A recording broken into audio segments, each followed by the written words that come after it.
हूँ लंबे समय से। और आप प्रदेश के माननीय लोकप्रिय मुख्यमंत्री, सौम्य मुख्यमंत्री, कर्मशील मुख्यमंत्री नायब सिंह सैनी जी ने वित्त मंत्री के तौर पर 2026-27 के लिए जो बजट पेश किया, उसके विषय में कुछ टॉकिंग पॉइंट्स के साथ मैं आपसे बात करूंगा। कोई जिज्ञासा आपकी होगी तो उसका रिप्लाई देने का काम करेंगे। मैं 5-4 मिनट में ही प्रमुख बिंदु आपके सामने मैं रखना चाहूँगा। आप सभी को मैं होली के पावन पवित्र अवसर पर बहुत बहुत बधाई और शुभकामनाएं देता हूं। आप सभी का जीवन मंगलमय हो, शांति में हो, उन्नति में हो, तरक्की में हो, इसी में परमपिता परमात्मा से विनती करता हूं। कल जो हमारे मुख्यमंत्री और वित्त मंत्री के तौर पर उन्होंने दूसरा बजट पेश किया, सर्वप्रथम तो मैं एक सबसे महत्वपूर्ण बात बताना चाहता हूँ कि ये जो हमारा हरियाणा प्रदेश का 26-27 का बजट है, ये 2,23,658 करोड़ 17 लाख रुपए का बजट है।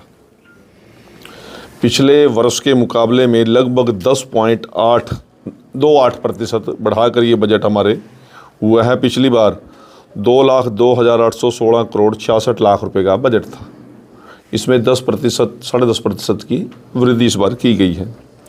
और ये जो बजट है वित्त मंत्री के रूप में मुख्यमंत्री जी ने पेश किया, ये जनवरी के महीने से लगातार उन्होंने, चाहे औद्योगिक क्षेत्र से जुड़ी हुई हमारी एसोसिएशंस हैं, चैम्बर्स ऑफ कॉमर्स हैं, हमारे सीएज हैं, हमारे व्यापार जगत से जुड़े हुए लोग हैं, किसान संगठन है, मजदूर संगठन है, महिलाओं की बात रखने वाली जो हमारी संस्थाएं हैं, गरीब एससी और बीसी और कमज़ोर वर्ग के जो प्रतिनिधि हैं, उन सभी से पूरी लंबी विचार विमर्श किया।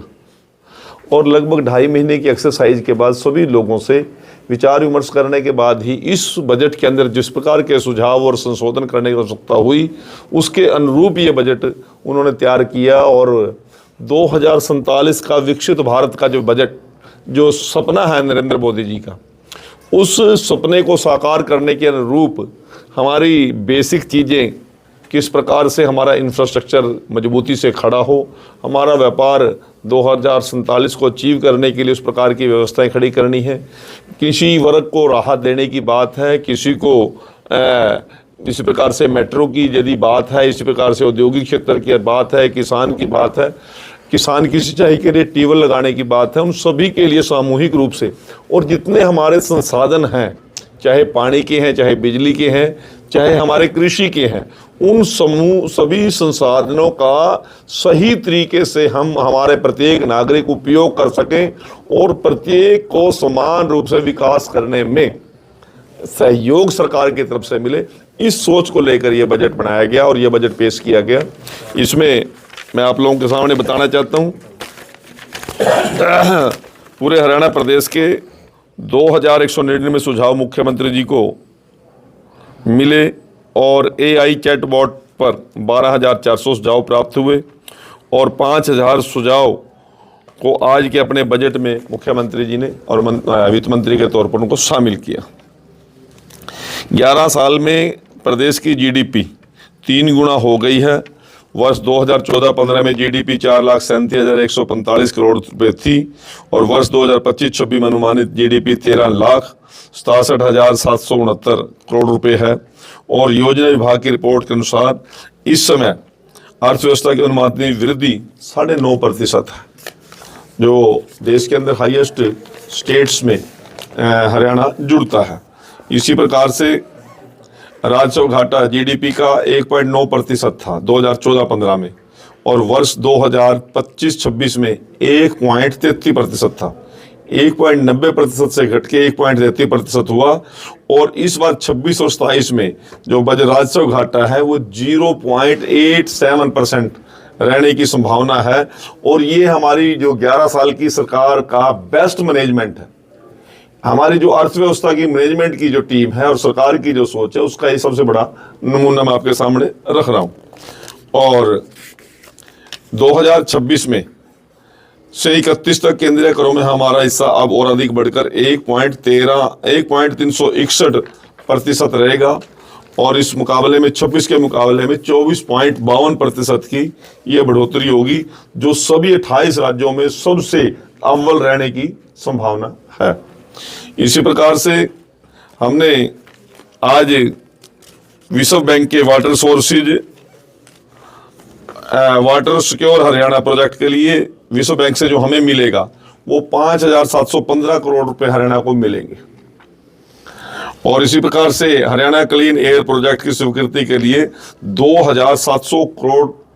716 करोड़ रुपए विश्व बैंक ने हरियाणा के लिए अलग से मंजूर कर दिए। और एआई मिशन के लिए, हरियाणा एआई मिशन के लिए जो मुख्यमंत्री जी ने घोषणा की थी कि एक एआई का बड़ा प्रोजेक्ट हम क्योंकि आने वाली टेक्नोलॉजी को अचीव करने के लिए हम गुड़गांव में लगा रहे हैं, दूसरा पंचकुला में लगा रहे हैं, उसके लिए भी वर्ल्ड बैंक ने 474 करोड़ रुपए की स्वीकृति हरियाणा के लोगों के लिए मंजूर की है। और इस मिशन में लगभग 1 लाख यूथ को हम एआई की ट्रेनिंग देने का काम करेंगे। और इसी प्रकार से डिपार्टमेंट ऑफ फ्यूचर के लिए 1,837 करोड़ 65 लाख रुपए का प्रावधान फोरसाइट एनेक्स का नाम से वर्ल्ड बैंक ने हरियाणा के लिए मंजूरी दी है। इसी प्रकार से मैं आप लोगों को बताना चाहता हूं कि 2014-15 में कुल बजट का वास्तविक व्यय 84.45% था। मान लो 1 लाख रुपए हमने तय किए, उसमें से 84,045 रुपए हम खर्च किए थे 2014-15 की सरकार ने। और 25-26 में जो हमने तय किया था टोटल अमाउंट खर्चा करने का इंफ्रास्ट्रक्चर पे, रोड्स पे, स्कूल्स पे, यूनिवर्सिटीज पे, कॉलेज पे, बड़े बड़े हाईवेज पे, चाहे इरिगेशन के जितने संसाधन पे, हम इस बात में आज अव्वल है, हमारी सरकार की मैनेजमेंट अव्वल है कि 1 लाख रुपए का यदि खर्चा हमने तय किया था, अनुमानित बजट तय किया था, उसमें से 98,000 रुपये हम खर्चने में सक्षम रहे। ये हमारी सरकार की बेहतरी का इससे बड़ा कोई एग्जाम्पल हो नहीं सकता। और इसी प्रकार से हमारी सरकार ने तय किया कि ट्यूबवेल कनेक्शन दिलाने में और निर्बाध बिजली आपूर्ति के उद्देश्य से प्रदेश में हरियाणा एग्री डिस्कॉम के नाम से एक तीसरी बिजली वितरण कंपनी बनाई जाएगी। हमारी 2 बिजली वितरण कंपनियां हैं, एक DHBN और एक UHBN। अब तीसरी हरियाणा एग्री डिस्कॉम के नाम से एक और कंपनी बना रहे हैं जो केवल ग्रामीण क्षेत्र के, कृषि क्षेत्र के एरिया को स्पेशल बिजली सप्लाई करने के लिए सारी जिम्मेवारी उसके पास होगी। अब क्या है, रेजिडेंशियल के लिए वही है, इंडस्ट्री के लिए वही है, UH वाले या DH वाले। अब इसमें सिर्फ एग्रीकल्चर के लिए हम हरियाणा एग्री डिस्कॉम एक नया यूनिट बना रहे हैं जो केवल किसानों की सुविधाओं के लिए उनके ट्रांसफार्मर की व्यवस्था, उनकी लाइन की व्यवस्था सभी करने की जिम्मेवारी उसकी होगी। ये हमारी सरकार की एक बहुत बड़ी चिंता है। इसी प्रकार से घाटे में चल रही 300 पैक्स को हम इस साल के अंदर लाभ में लेकर आने का काम करें, क्योंकि हमारी जितनी कोऑपरेटिव संस्थाएं हैं उनका घाटा लंबे समय से चल रहा है। उनकी स्थिति को सुधार करने के लिए हमने एक व्यापक योजना बनाई है, क्योंकि बहुत लोगों का जुड़ाव कोऑपरेटिव सोसाइटियों से है और वो लगातार जब घाटे में चल रहे हैं तो उनका स्थिति ठीक करना हमारी जिम्मेवारी बनती है। तो ये हमने टारगेट रखा गया है। इसी प्रकार से प्रदेश के सरकारी भवनों को सौर ऊर्जा आधारित परिसरों में बदला जाएगा।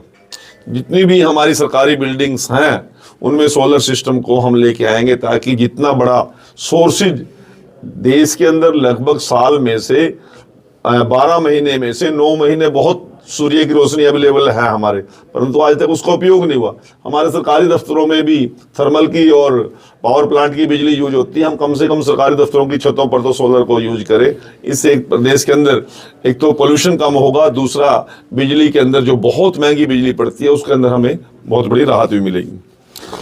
निवेशकों के लिए नई मेक इन हरियाणा नीति लागू की जाएगी। सक्षम के नाम से 500 करोड़ रुपए से एक विशेष फंड की स्थापना हम HSIDC के औद्योगिक क्षेत्रों में बड़ी इंफ्रास्ट्रक्चर तैयार करने के लिए हम तैयार कर रहे हैं। और सबसे बड़ी बात है मजदूर वर्ग के लिए न्यूनतम मजदूरी 11,257 रुपए अब इस समय है। लगभग 400 रुपए मजदूरी मजदूर को मिल रही है एवरेज। और आज हमारी सरकार ने 1 अप्रैल से 15,200 रुपए, लगभग 500 रुपए की गरीब को मजदूरी मिनिमम मिले, इस प्रकार की व्यवस्था हमने मजदूर के हित के लिए की है। इसी प्रकार से यमुना नदी में जल प्रदूषण को समाप्त करने के लिए लक्ष्य से एक नया मिशन प्रारंभ किया जाएगा। वर्ष तो हंसी को एक अति आधुनिक मॉडल जिले के रूप में विकसित करने की हमारी योजना है, क्योंकि अभी नया नया हमारा जिला बना है। जितना भी इंफ्रास्ट्रक्चर है वो सारा इसी साल में हम 80 में दे देंगे। चाहे हमारा सेक्रेटरीट है, चाहे वहाँ के जिला के कार्यालय है, अधिकारियों के कार्यालय हैं, चाहे वहाँ पर जितनी कोई जो भी डिमांड जिला के एक बढ़िया मॉडल जिला बनने में हो सकती है, वो सारी की सारी पूरा करने का हमने योजना बनाई है। इसी प्रकार से मेरा पानी मेरी विरासत योजना के तहत 2,000 रुपये प्रति एकड़ अतिरिक्त बोनस दिया जाएगा। पहले हम तय करते थे कि जो लोग कम पानी का उपयोग करेंगे, धान की फसल को कम बोएंगे, चाहे वो मक्का बोए, चाहे वो उड़द बोए, चाहे वो मूंग बोए, या वो अपने खेत को जिस प्रकार से कम पानी की तरफ यूज करने का किसान पहले करता था, पहले हम उसको 6,000 रुपये या 7,000 रुपये का देते थे। 2,000 रुपये और अतिरिक्त हम उनको बोनस देंगे, ताकि पानी की जो सीमाएं हैं बड़ी सीमित हैं, उनका जितना हम बचा सकते हैं उनको बचाने का हम काम करेंगे। इसी प्रकार से पीएम कुसुम योजना के तहत 35,000 नए सौर ऊर्जा पंप लगाए जाएंगे। प्रधानमंत्री कुसुम योजना जो है उसमें जो नए कनेक्शन ट्यूबवेल के देने हैं, बड़ी वेटेज लंबी चल रही है वेटिंग। उसमें हमने कहा कि किसान यदि अपने सोर्सेज पे सौर ऊर्जा के कनेक्शन लेना चाहता है तो उसमें 35,000 नए सौर ऊर्जा कनेक्शन देंगे, ताकि किसान को, छोटे किसान को ठीक समय पर बिजली और उसकी व्यवस्था हो सके। इस प्रकार की भी योजना है। और इसी प्रकार से दीनदयाल उपाध्याय जी के 110वें जन्मदिन पर जो दीनदयाल लाडली लक्ष्मी योजना के तहत हमने जो घोषणा की थी कि बहनों को 2100 रुपये उनके अकाउंट में भेजने का काम करेंगे, उसमें आय सीमा 1 लाख से बढ़ाकर 1,80,000 तक कर दी है। अब जितनी भी बीपीएल परिवार की बहनें हैं वो भी इस योजना का लाभ ले सकते हैं, बशर्ते उनकी आयु 23 साल से 60 साल के बीच में। परिवार में कितनी बहनें इसका लाभ लेंगी ये भी कोई लिमिट नहीं है, 2 होंगी तो 2 ले सकते हैं, माँ बेटी भी हो सकती हैं। यदि बेटे की पत्नी आ गई है, वो भी उस आय रेंज में आ रही है, तो उसको भी लाभ मिलेगा। हो सकता है कि 2 बेटी हैं, 1 माँ है, 1 पुत्र वधू है, 4 भी हो तो चारों को भी लाभ देंगे। इसी प्रकार से प्रदेश में 3 लाख महिलाओं को लखपति दीदी बनाया जाएगा। और पिंक कैब योजना शुरू की गई, इसमें महिलाओं को वाहन चलाने का प्रशिक्षण देंगे। इलेक्ट्रिक वाहनों की खरीद हेतु 10 लाख रुपए का लोन बहनों को देंगे। कोई बहनें कैब चलाना चाहती है, मान लो कोई गर्ल स्कूल है या गर्ल कॉलेज है, या इस प्रकार कोई बहनें अप डाउन करके, बहुत सी बच्चियां या टीचर भी कंबाइंड गाड़ी करती है ना, हायर कर लेते हैं महीने के लिए। यदि उस प्रकार की कोई बहन, हमारी बेटी, उसका लाभ लेना चाहती है, वो टैक्सी ड्राइवर के तौर पर काम करना चाहती है, उसको 10 लाख रुपए का लोन देंगे, बिना किसी ब्याज के देंगे। यह सब बहनों की मजबूती के लिए एक बहुत बड़ी हमारी सरकार ने योजना बनाई है। वीटा की और वेरका की ऐसी एजेंसी है जिसमें 4,000 नई हम दुकानें खोलने का हमारा प्रावधान है, जिसमें 33% रिजर्वेशन सिर्फ बहनों को देंगे। इसी प्रकार से 1,000 आंगनवाड़ी केंद्रों को सक्षम आंगनवाड़ी के रूप में तथा 1,000 आंगनवाड़ी केंद्रों को प्ले स्कूल में हम अपग्रेड किया जाएगा। और महिलाओं के नाम पर पंजीकृत गैर पारिवारिक वाहनों को मोटर वाहन में कर में 1% छूट दी है हमने। महिलाओं के नाम पर, यदि आप अपनी पत्नी के नाम पर गाड़ी का रजिस्ट्रेशन कराना चाहते हैं, कोई बहन के नाम पे कराना चाहता है, बेटी के नाम पे कराना चाहता है, जिस प्रकार से रजिस्ट्री में हम छूट देते हैं, इस प्रकार से वाहन की जो उनकी स्लैब है उसमें मोटर वाहन कर में 1% की हम छूट देने का हमारी सरकार ने काम किया। लोहारू, बरवाड़ा, नरवाना, समाड़का, मैम, रादौर व पेहो में 7 नए महिला पुलिस थाने खोले जाने की भी हमारी योजना है। और इसी प्रकार से अग्निवीरों को हरियाणा पुलिस में विभिन्न पदों पर नियुक्तियों के लिए 20% आरक्षण दे दिया गया। जो भी अग्निवीर रिटायर होकर आएगा, 4 साल की नौकरी करके आएगा, यदि वो पुलिस में भर्ती होना चाहता है तो 20% का उसको रिजर्वेशन हम देंगे। प्रत्येक जिले में खेलो इंडिया लघु केंद्र बनाकर इसका संचालन किसी पूर्व चैंपियन खिलाड़ी को देंगे। पीएम सेतु योजना के अंतर्गत सोनीपत क्षेत्र में 241 करोड़ रुपए की लागत से एक hub and spoke ITI cluster बनाया जाएगा। अंत्योदय परिवारों के लिए मुख्यमंत्री अप्रेंटिस प्रमोशन स्कीम शुरू करके अप्रेंटिसशिप के दौरान छात्रवृत्ति के अतिरिक्त प्रति माह 1,500 रुपए की मासिक सहायता अलग से दी जाएगी। और प्रदेश में 700 नए हर हित स्टोर खोले जाएंगे युवाओं के रोजगार उपलब्ध कराने के लिए। इसी प्रकार से प्रधानमंत्री आवास योजना ग्रामीण के तहत 23,154 नए मकान बनाने का इस साल के अंदर हमारा लक्ष्य है। मुख्यमंत्री शहरी आवास योजना के तहत 16 शहरों में 30 वर्ग गज के 15,251 प्लाट हम बीपीएल परिवारों को आने वाले समय में देने की योजना बना रहे हैं। और इसी प्रकार से फरीदाबाद, गुरुग्राम, झज्जर, पलवल, पानीपत, रोहतक और रेवाड़ी में 8,000 EWS फ्लैट गरीब परिवारों को आवंटित किए जाएंगे। HSIDC जो हमारा औद्योगिक क्षेत्र है, उसमें प्लॉट्स में OBC श्रेणी के प्लाट धारकों को प्लाट लागत में 10% की छूट देने की नई घोषणा की गई है। पहले हम SC को 20% की छूट दे रहे थे। अब नया सुझाव लोगों का आया कि BC को भी दिया जाए, OBC को भी हमने 10% की। मान लो 10 करोड़ का प्लाट है, यूनिट है, तो उसमें 10% की छूट होगी। प्रधानमंत्री सूर्य घर मुफ्त योजना, बिजली योजना के तहत 2,20,000 घरों के छतों पर रूफ टॉप सोलर सिस्टम लगाए जाएंगे, जिसमें सब्सिडी आपको पहले से पता है कि हमारी सरकार दे रही है। और जिला अस्पताल फरीदाबाद को 200 से 400 बेड, जिला अस्पताल सोनीपत व रेवाड़ी को 200 से 300 बेड का अपग्रेड करने की योजना है। 100 नए स्वास्थ्य उपकेंद्र और आयुष्मान आरोग्य मंदिर स्थापित किए जाएंगे। मुफ्त डायलिसिस की सुविधा के लिए 18 नए डायलिसिस केंद्र खोले जाएंगे। और मानेसर में संचालित 100 बिस्तर वाले ESIC अस्पताल को 200 बिस्तर में अपग्रेड करने का नया मेडिकल कॉलेज भी बनाया जाएगा। इसी प्रकार से शिक्षा में और उद्योग में भी पहले HSIDC के हम प्लाट जब निकालते थे थोड़ा कॉस्ट ज्यादा होती थी। जो नए MSME के बच्चे हैं वो काम तो करना चाहते हैं, परंतु पूंजी कम है, जमीन में भी बहुत ज्यादा इन्वेस्टमेंट हो जाती थी। अब हमने तय किया है कि आप जमीन के पैसे नहीं दे सकते, परंतु आप 20 साल की, 30 साल की, 50 साल की लीज ले सकते हैं।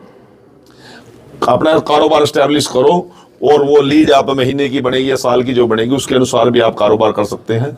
और 30 साल तक यदि आप अपने आप पैरों पे खड़े हो जाएंगे, प्रायोरिटी आपको होगी कि प्लाट आप ही खरीद लो।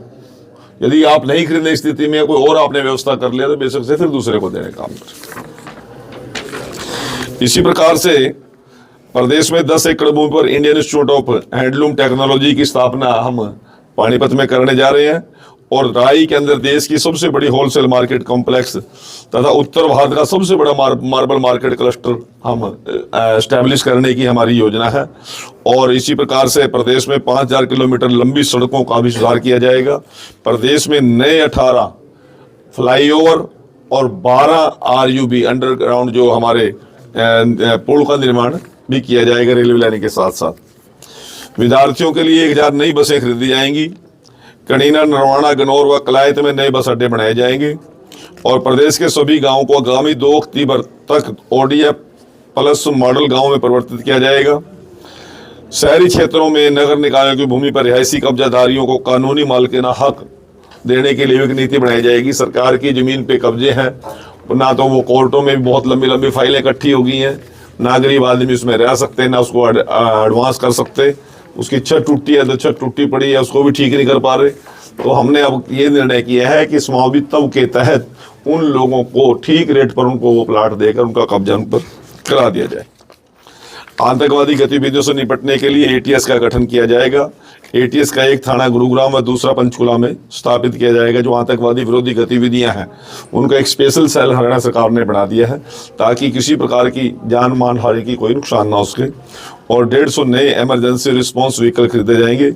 और सबसे बड़ी खुशखबरी तो ये है कि मीडिया जगत के साथियों के लिए जो आर्थिक सहायता अधिकतम सीमा पहले 2.5 लाख थी, इमरजेंसी के अंदर उसको बढ़ाकर हमारी सरकार ने 5 लाख इस बजट में करने का काम किया है। इसके लिए आप लोगों को बहुत बहुत बधाई। मुझे केवल इतना ही कुछ कहना था कि आपकी जिज्ञासा कोई सवाल होगा इस पर। विपक्ष कहता है कि जो ये बजट पेश किया है हरियाणा सरकार ने सिर्फ लिपापोती की। मक्खन जी इसी में सवाल है कि सिर्फ कर्जा बढ़ाया, बजट में कुछ नहीं। मैं बता रहा हूँ आपको। अब विपक्ष को हमारी तारीफ करने के लिए तो बड़ा नहीं है।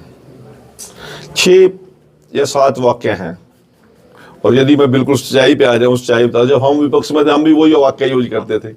नीरस बजट है, कमजोर बजट है, किसान के लिए कुछ नहीं, महिलाओं के लिए कुछ नहीं, युवाओं के लिए कुछ नहीं, गरीब के लिए, यही वाक्य है उनके पास। हम ये कह रहे हैं जब हमने विपक्ष को आमंत्रित किया रेड बिशप में पंचकुला, सभी विपक्ष के MPs को भी, राज्यसभा मेंबर्स को भी, विपक्ष के MLAs को भी, नेता प्रतिपक्ष को भी, उस दिन तो वो आए ही नहीं। कहने लगे जाडा बहुत है, आया नहीं जानना हमारे। आज वो नीरस बजट। अरे जब आपसे सुझाव मांग रहे थे हम, मुख्यमंत्री जी ने घर घर जाके लोगों से इतने सुझाव इकट्ठे किए हैं, वो तो ऑनलाइन पे भी डाल सके कोई सुझाव उस समय तो, क्योंकि सुझाव नाम की चीज तो है नहीं, केवल हमारा खिलाफ एक बाउंडर खड़ा करना उनका।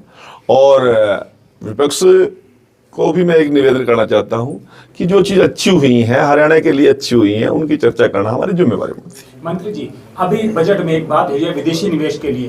विदेशी निवेश केवल साउदर्न हरियाणा तक ही सिमट के रह गया। आपने पहले कोशिश की अफ्रीका के लिए, फिर एशिया के लिए, फिर यूरोप के लिए। ये तीनों की मैं खुद भी इसका सेक्शन, मुझे इस बात का पता है कि इन तीनों के जो तीनों सेक्शंस हमारे यहाँ आए, परंतु नॉर्दर्न हरियाणा में, ईस्टर्न हरियाणा में और वेस्टर्न हरियाणा में एक भी इन्वेस्टमेंट नहीं आई।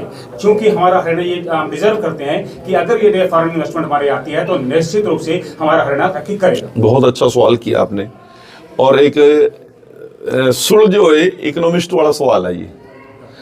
परंतु मैं आप लोगों को बताना चाहता हूं, आज हरियाणा का इंफ्रास्ट्रक्चर इतना मजबूत है। जब मैं लास्ट टाइम यूके और इजराइल के दौरे पे मनोहर लाल जी के साथ में गया था,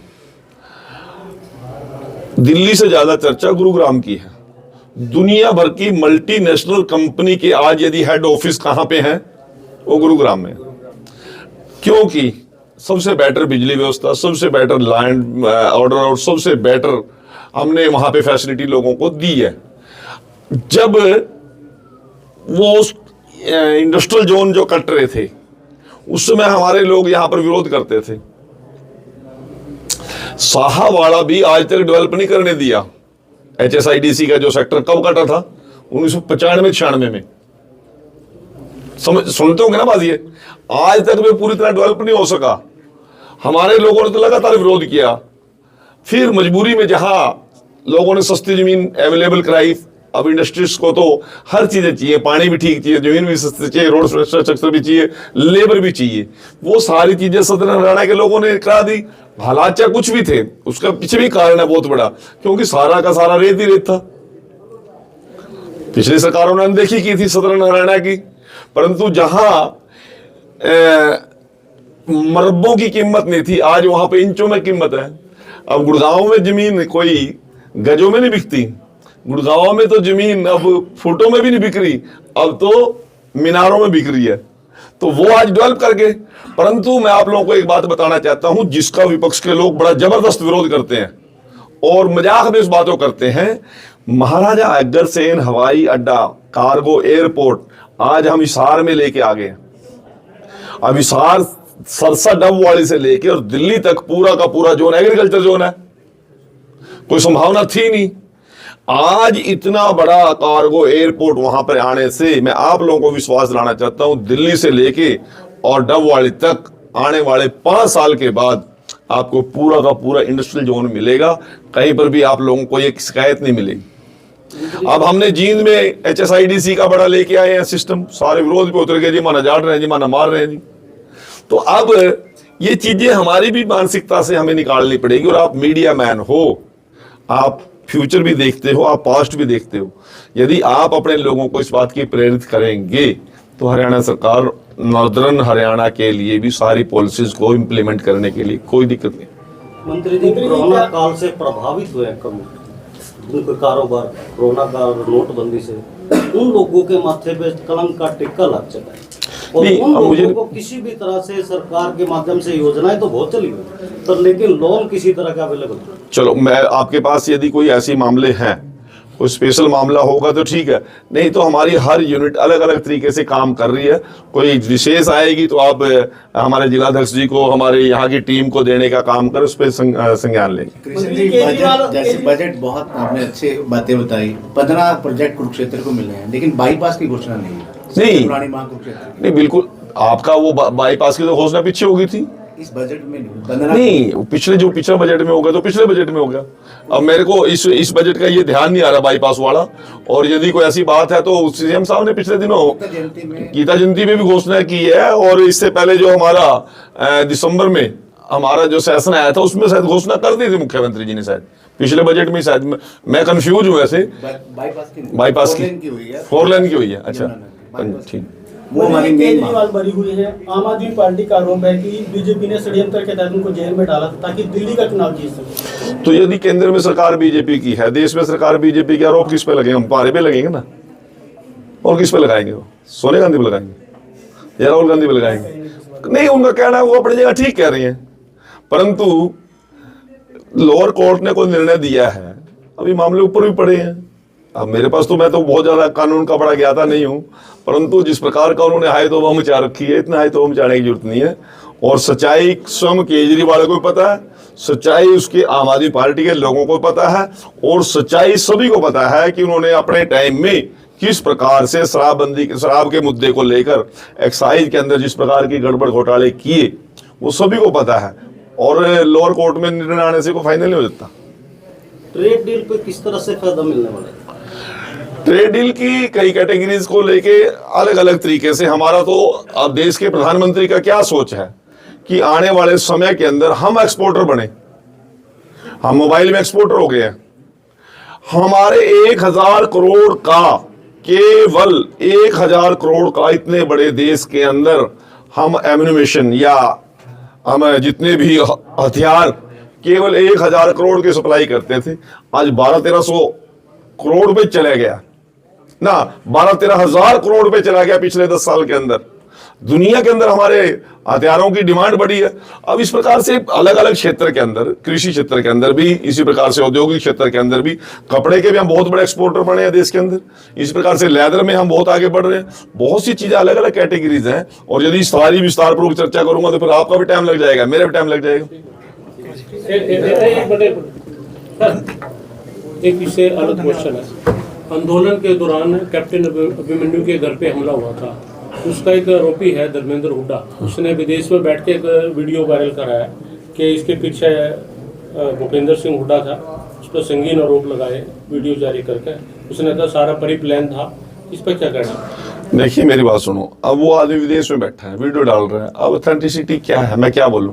अब मैं कुछ बोलूंगा तो फिर कह देंगे केजरीवाल की तरह धक्के अंदर कर दिया, इन्हीं के आदमी इनके खिलाफ बोलते हैं, इन्हीं के आदमी, मैं को प्रतिक्रिया दूंगा तो फिर लोग वीडियो बना कर फिर मेरे खिलाफ डालने लग जाएंगे। इसलिए वो जो बोल रहे होगा ठीक ही बोल रहे होगा, हुड्डा जी अपना जवाब दे देंगे। हुड्डा जी कहीं मिल जाए आप पूछ लेना। मंत्री जी, सरकार कोई भी पॉलिसी लेकर आती है, अभय चौटाला का बयान आता है, लेकिन बजट के बाद कोई प्रतिक्रिया नहीं आई। तो मैं अब अभय चौटाला से आप बात करो ना, मैं क्या बात करूंगा? मेरी बात में कोई प्रतिक्रिया दे देगा वो?